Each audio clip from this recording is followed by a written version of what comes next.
одоо олон өдөр дараалж уудаг ч юм уу сквос дурлагын таны зүйл нэг орой хэмжээгээр угаад шөнө ингээд унтчаад маргааш нь сэрхгүй зүрхэн зогсох клап нь хаагдах ч гэдэг юм уу. Ерөөсөө залуухан хүмүүс. Тэгээ энэ бол эргэн тойронд маш их гарч байна. Хоргоо арх гэж байхгүй шүү дээ. Архуулаад бол пиарч одоо хэтрүүлэх юм бол хартаа. Хүний бие бол 20 г-аар хийгэлж 24 цагийн дотор шингээх чадвартай гэдэг байхгүй. Бүх төрлийн архин дотор этинол гэж мохо бодис байдаг гэж үздэг.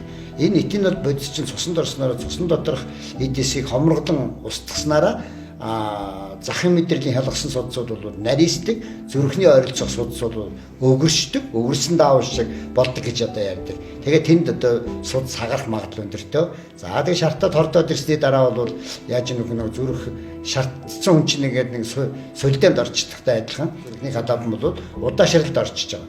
Энэ удаашралд орохоор зэрэг зүрхний хэм алдаж байна гэж яриад байгаа байхгүй.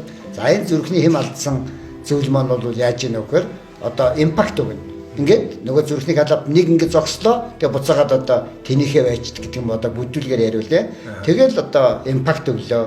Эсвэл одоо ойрхон нөгөө өгөрчсөн судсан маань хагарлаа. Тэгэхээр одоо зүрхний ойролцоог харуулж гэдэг юм уу. Тэгэхээр зэрэг эргээд нөгөө бүдүүн судсаар нь эргэлж байгаа цус маань ерөн алстаа одоо буруу хооллол тэгэл одоо арх дарснаас болоод тархинд нь суд сагарах магадлалтай. Тэгээд харуулт гэж ярьдаг шүү дээ. Тархинд нь харуулсан гэдэг. Тэгээ өрөөл